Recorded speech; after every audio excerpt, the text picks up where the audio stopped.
Hey, welcome back to Four Color Commentary. I'm Mark Allen, and I'm glad you came back for another video. This is going to be something that I'm going to have to. It's going to take a little while to examine and comment on, and that's Stan Lee, the passing of Stan Lee. 2018, as has been noted by a lot of comics fans, 2018 has not been a great year for comic book professionals, but Stan's passing hits hard because Stan is a very large and a very prominent figure in comics, and no matter your views on whether or not he deserves all the accolades he's gotten and whether or not he spent more time promoting himself than comic books or whatever, I choose not to take part in those debates for the most part. It has been interesting to see kind of what some of the stories that have popped up in retrospect, and lots of articles about Stan Lee all over the internet. Just a few, of course, all of them concerned with his legacy, all of them concerned with who Stan Lee was.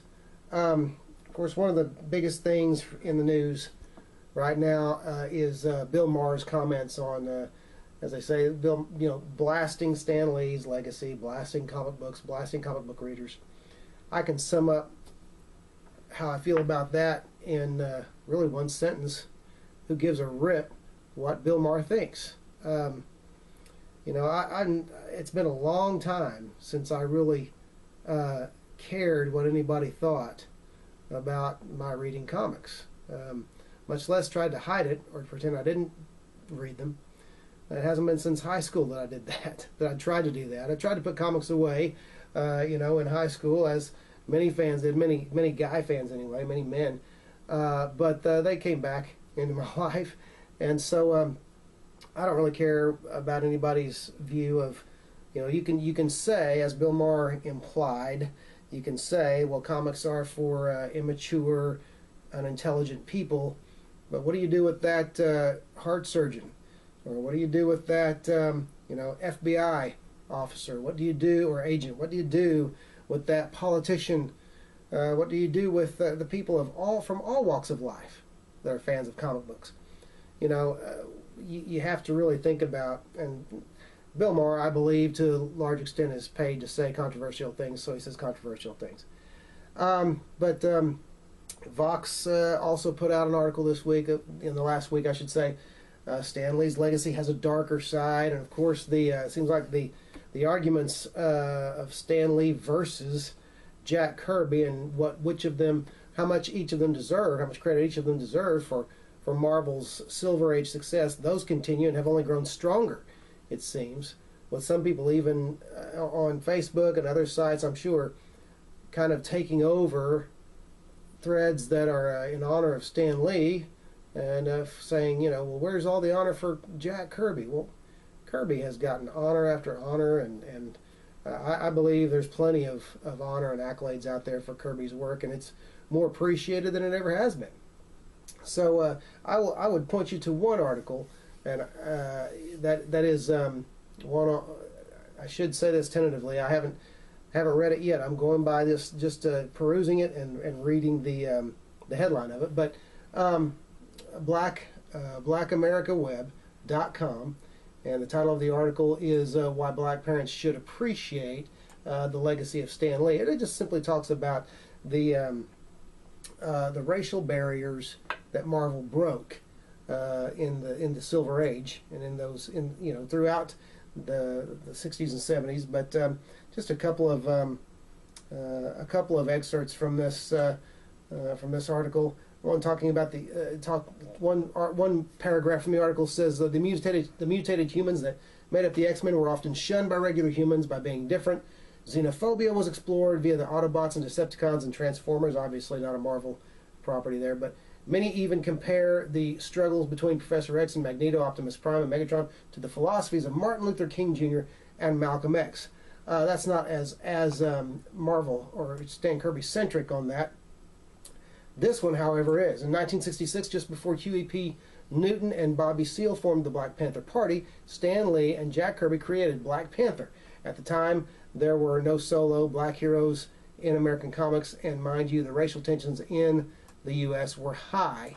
Similar to when Captain Kirk kissed Lieutenant Uhura on Star Trek in 1968, Black Panther's creation was a controversial move that would either tank or triumph. Luckily, it was the latter, and the door was open for a larger group of black heroes to enter the fray. That's all I'll read, but it looks to me like an interesting article. Probably not doing my due diligence, not reading it before I bring it to you, but it was just nice, and I think you'll know where I'm coming from. It was just nice to see a little bit of a ray of light in all of the opportunities that people took to bash Stan Lee after his death.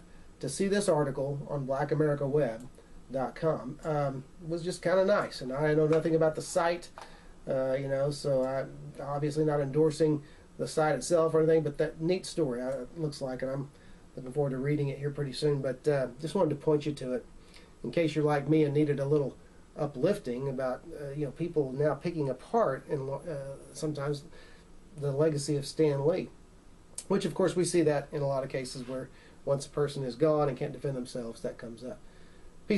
Interesting piece of history, though, talking about the Black Panther and the Black Panther Party. There was a short time in in the early Marvel history, for you young cats that don't know this, that they tried to change the Black Panther's name to the Cold Tiger because they wanted to avoid any political affiliation, I suppose, or confusion with the Black Panther Party. But it was quickly changed back to the Black Panther. But it was for a brief time T'Challa was known as the Cold Tiger. Well, anyway, rest in peace, Stan Lee, and it is because of him that we have a lot of wonderful entertainment today that has been around now for decades, taking absolutely nothing away from Steve Ditko and Jack Kirby. Look, I can give equal, I just think it's best to do it this way. I can give equal credit to both parties, and we can debate the subject ad nauseum, but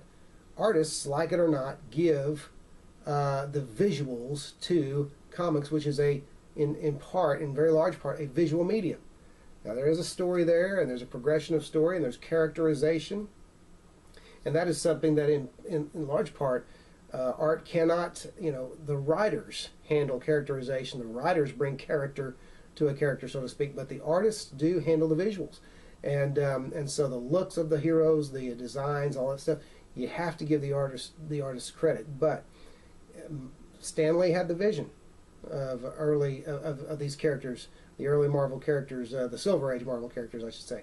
Fantastic Four, Incredible Hulk, Spider-Man, and I know all of the controversy and such about who really created Spider-Man. I happen to believe it was an idea as far as a teenager having superpowers. The idea came from Stan Lee's mind.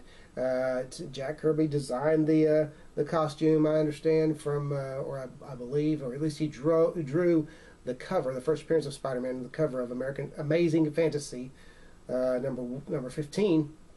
But it may have been Ditko who designed that. I'm not sure, but it was definitely Ditko who gave Spider-Man life in the form of the panels, the pictures, the movements, the look, and Stan contributed to the character greatly. He created the character, the inner workings of Peter Parker. Steve Ditko created the visuals. I believe the same with the Fantastic Four, Hulk, that kind of thing. Stan gave the character, developed the character, and Jack Kirby developed the visuals. And so, anyway, I think there's plenty of room for credit for all the creators, and no need to go into who did what, who's better than who deserves more credit. I just don't see it. I know one thing for sure, and I say this not making fun. Jack and Stan, at this moment, they no longer care about who gets the credit. And I don't know, whatever your religious beliefs or whatever, you can take that however you'd like, but it's not their concern anymore. And so, not fighting for Jack or for Stan when we do this. Let's just enjoy the art form and enjoy each other and appreciate it. Enough of that. Wanted to move on to have on the table, you can see a little bit, I have some comic book digests. Comic book digests are one of those things that I enjoy. I enjoy having them around. Now they're I think just about every single digest I have is, as they are, reprints of something. Lots of people like the Marvel pocketbook digests from the 70s, late 70s, I believe. I have to check to be completely sure, but yeah, 1977, Volume 1. Of course, most fans have seen these, and they made I'm not even sure how many volumes of each. I know 3 was as many as they did for Spider-Man. I have Volume 1 of The Incredible Hulk, Volume 1 of The Fantastic Four, of Captain America. I have 2 volumes of Doctor Strange, Volume 1 and Volume 2. I have, I believe, the only volume that appeared of Spider-Woman. But they are all reprints, beautifully done reprints. Nice colors, just done in that digest size, which means digest size pages. Now, here's an exception. Here were some Conan the Barbarian digests that were reprints of the Roy Thomas and Barry Smith, or Barry Windsor Smith, if you prefer, stories. And these actually began being reproduced. Volume 1 came out in 1978, and so they were done a little bit different style. They didn't produce the pages exactly. You actually had panels that were the same size as they appeared in the comic books. They just spaced them wider. And 2 pages spread here, you have only 6 panels instead of several panels. So now the big page, the big splash panels obviously were smaller because they still only appeared on 1 page. But the panels, you got a sense of you weren't reading small little bitty letters, because you weren't. They just spread the story out in more pages. But have volumes 1, 3, 4, 5, and 6. I'm definitely looking for 2. I don't even know if there is a 7. I don't know. A few other Marvel digests from Marvel Illustrated Books. The Incredible Hulk, from, let's see, reprinted in 1982. Some Sal Buscema, Herb Trimpe artwork, or stories, I should say. Don't remember writers, but this was when John Romita was still art director. But Harlan Ellison, Roy Thomas. I wish I could tell you what issue of the Hulk, and that these actually, this first one, it reprints the Avengers story, the Summons of Cyclops, and I can't tell you an issue number. Of course, that art was by Sal Buscema, and then the rest is Herb Trimpe artwork from issues of the Incredible Hulk, with Harlan Ellison stories, Roy Thomas also writing. And so there's that, and then there's an Avengers reprint book here in black and white, oddly enough. There was one in black and white. I'm sure there were more done in black and white. This is The Origin of the Vision. So it's reprinting the older Avengers stories, also first edition June 1982. So this reprint came out in 1982. And then we have a 2-volume set here of the Incredible Hulk newspaper strip reprints, Volume 1 and Volume 2. And so really neat illustrations on the back covers as well. But anyway, just a lot of people like the Comics Digests. I do. I like to display them. I'll talk about an interesting display here in just a moment. But some non-Marvel digests. There's Untold Legend of the Batman. Now, this was a story done by DC years ago with the first issue of the miniseries being drawn by John Byrne and the rest by Jim Aparo. But this was an enjoyable, very enjoyable series. Kind of a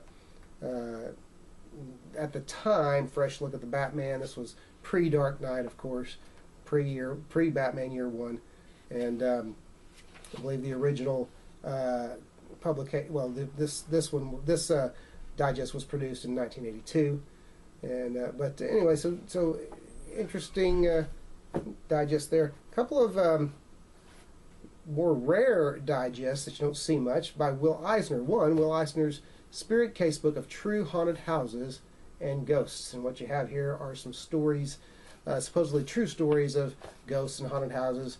All of it, of course, illustrated prose by illustrated by Will Eisner. And the spirit really only appears at the beginning in a very limited fashion as kind of a as your guide through some of these stories. I should say at the beginning. I shouldn't say just at the beginning, but throughout in a very limited fashion. But he's just your guide, and kind of like the Crypt Keeper as he's telling you these stories, and he appears in different places there. And then another Will Eisner book called Star Jaws, obviously a knockoff of Star Wars, and just kind of a bunch of gag comics. You know, some of them, you know, gag-a-day type stuff, and just a few panels with a joke on it and that kind of thing. So, but all of it again, you know, Will Eisner with an assist by Barry Caldwell and Keith Diazoun. I'm sure I'm not getting that right, but actually a Scholastic book from 1978. A lot of stuff. A lot of these came out in 1978. A Flash Gordon on the Lost Continent of Mongo. This one's pretty beat up. I have this one, however, because it is all just chock full of beautiful Al Williamson black and white art, and that's always a good deal for comics fans who love Al Williamson and Flash Gordon. This is an odd one here. Some of you may never have heard of this one. Love Letters to the Monkees.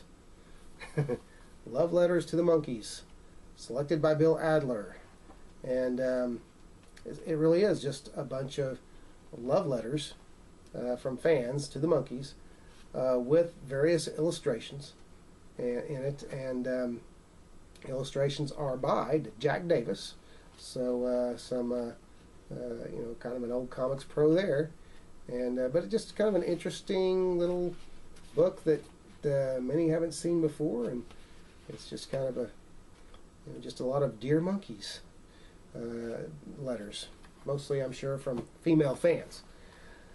Another interesting, for a while, Jim Steranko was produced a few, I should say, issues of a digest series called Illustrated Fiction, or Fiction Illustrated. You have fiction and then illustrated written over it. So, you know, take your pick. I guess I could read it in here on the indicia, Fiction Illustrated. Okay. And this is a volume 3, a beautiful, beautiful cover by Steranko on the front. And it's illustrated prose with color panels over prose in the book. And so something to seek out if you're a Jim Steranko fan and have not heard of that before. All right. So just a few things. Hey, I'm getting a message. So just a few things out of the digest section, and so you know, I was going to show you something that may be something that a lot of you haven't seen. I had never seen one until several years ago. Most Marvel fans, you know, that are a couple of decades, have got a couple of decades into it, you know about these. You've seen the Marvel digest that we've already gone through. However, there was also released, evidently, and I have to believe that this was to bookstores and such at first, there was a little box released for you to display some of your Marvel digests in. I happened to locate one of these on eBay a few years ago. If I can get these in here, it looks so much better when they're all, there we go. And there it is. Stanley presents the best of Marvel Comics, and you have that classic illustration of Spider-Man swinging at you there. You have on the spine there, you have a super collection of exciting battles between Marvel's mightiest superheroes and the most dreaded villains in the world, and then the same illustration on both sides. but just a really nifty way to kind of display your nicest, at least your Marvel Digest with the nicest spines. And so that's just kind of a neat thing. Well, the other thing I was going to share with you was a while back, my wife and I took a trip to Branson on a just kind of a 2 to 3 day jaunt that we took, just a little bit of rest and relaxation. And the last couple of times we've been to Branson, I always like to visit a place called Comic Force. Comic Force is a really neat little comic shop in Branson, Missouri. And if you've never been, I highly suggest you go. But I took some video, and I'm just going to kind of show you a little bit of Comic Force because it is just a really neat place. So a little bit of that right now. Here we are at Comic Force in Branson, Missouri. And only the second time my wife and I had been here, but a nice big store, roomy, attractive. They do a great job there of supporting local artists, local amateur artists, professional artists, I suppose, some of them. And 100% of proceeds for sold art goes to the artist, so they do a great job at that. And you have some homages and you have some swipes, but I mean, you expect that from fans. They're for display and for sale. I know, but anyway, some neat work on the walls there. In the background, a lot of given times you can hear gamers, people laughing, carrying on, having a great time, sharing their hobby together. Great place, fun place to hang out. Both times we've been there, the atmosphere has been very good. Lots of cool shirts, models, figures, gaming, all kinds of comics related items. If you're into the comics related products, you're going to love this place. It is a cornucopia of that kind of thing, and so a lot of fun. I'm an older collector. I like a good selection of back issue comics. Not so much there at Comic Force. They have some back issues. They're not too extensive, but they do have a lot of this kind of stuff, and it's great. It's very eye-catching.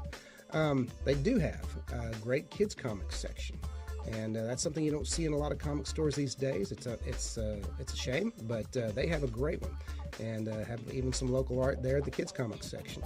I assume by younger readers, but so there is that, and that's a great thing. They got the illustrated comic boxes, which are all the rage today. Really cool. A little more expensive, but worth it. Great new comics selection. Now, here's what they do with the new comics. Unlike a lot of stores that after the month is up, that comic goes into the back issues, and the price has risen a bit. They leave them out a few months at a time, so you can actually catch up on some series there when you go for your new comics. So I found that really refreshing, and I like that. Now, the best thing about this store is the floor. Comic Force actually used real comic book pages, covers, and just kind of rolled that finish over them for that floor. Now, a lot of collectors, I know, it makes you shudder, but it's a great use of what we call readers or beaters. I think it makes the store pop, and it gives it its own personality and flavor. If you ever get a chance, do visit Comic Force. So there you have it. Comic Force. Neat place. Man, that floor. Love those floors. And just the selection and everything, and still need to build up their back issue comics. I believe that's a long-term goal of theirs, but very appealing to the eye, very attractive comic store, and I really suggest if you're ever in Branson or anywhere near Branson, you drive on over there and check it out. It's worth checking out. Hey, listen, thanks for watching Four Color Commentary. If you haven't subscribed, do so. And we'll be back at you real soon, probably with the boys. And but anyway, thanks for watching. Thanks to the subscribers, and we'll see you next time.